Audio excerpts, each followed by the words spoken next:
How you can buy stuff with Cash App without a card. Hi everyone, in this following video I'm going to show you how you can use Cash App without a card. If you don't have or don't carry the card, though, you can still use Cash App. So one way is to add Cash App to your Apple Pay or maybe Google Pay wallet, and so that you can use your Cash App balance as a funding source for in-person and online purchase as well. So in order to do that, all you have to do is just transfer your balance from Cash App to any of these sources and you'll be able to make payment with the following applications.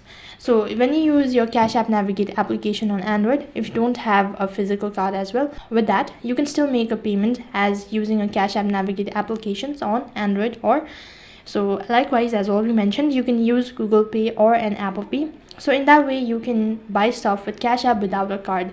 So that is all for this video. I hope the video was helpful. Make sure to like, share and subscribe to our channel. Thank you for watching. See you in the next video.